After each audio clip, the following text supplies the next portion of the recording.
नमस्ते दोस्तों। आपने देखा होगा कि अक्सर हम डिसीजंस बड़े कॉन्फिडेंस से लेते हैं। हमें लगता है मैंने सब सोच लिया है, अब कुछ गलत नहीं हो सकता। लेकिन सच ये है कि लाइफ हमेशा अनप्रिडिक्टेबल होती है। चाहे आपने कितना भी सोचा हो, हर डिसीजन में अनसर्टेनिटी होती है। और इसी अनसर्टेनिटी से बचने के लिए जरूरी है margin of safety. Margin of safety का मतलब है अपने डिसीजन में ऐसा बफर रखना जिससे अगर चीजें गलत भी हों तो नुकसान मैनेजेबल रहे। ये कॉन्सेप्ट सिर्फ फाइनेंस या इंजीनियरिंग में नहीं, बल्कि हमारी रोजमर्रा की जिंदगी में भी उतना ही जरूरी है। एक सिंपल एग्जांपल लीजिए। मान लीजिए आप लंबी रोड ट्रिप पर निकल रहे हैं। आपकी कार की टैंक कैपेसिटी 500 किलोमीटर की है और आपका डेस्टिनेशन 480 किलोमीटर दूर है। अब आप सोच सकते हैं टैंक तो काफी है, लेकिन अगर रास्ते में ट्रैफिक हुआ, डीटूर लेना पड़ा या पेट्रोल पंप बंद मिला तो मार्जिन ऑफ सेफ्टी यही है कि आप बीच में रिफ्यूल कर लें।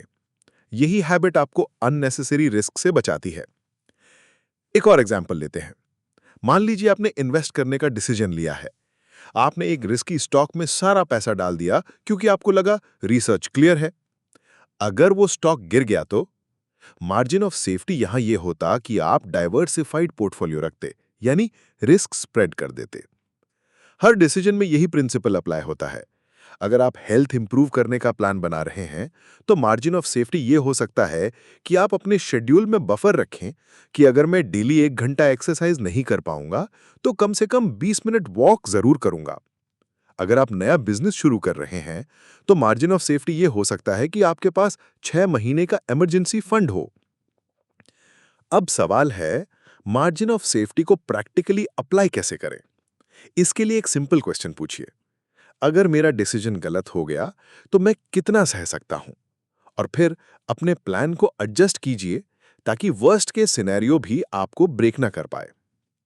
आज आपके लिए असाइनमेंट है। अपने किसी एक करंट डिसीजन को चुनिए और लिखिए, अगर ये गलत हो गया तो सबसे बुरा क्या हो सकता है? उस वर्स्ट केस से बचने के लिए मैं अभी कौन सा बफर बना सकता हूं? दोस्तों याद रखिए, मार्जिन ऑफ सेफ्टी डर से नहीं आता, विजडम से आता है।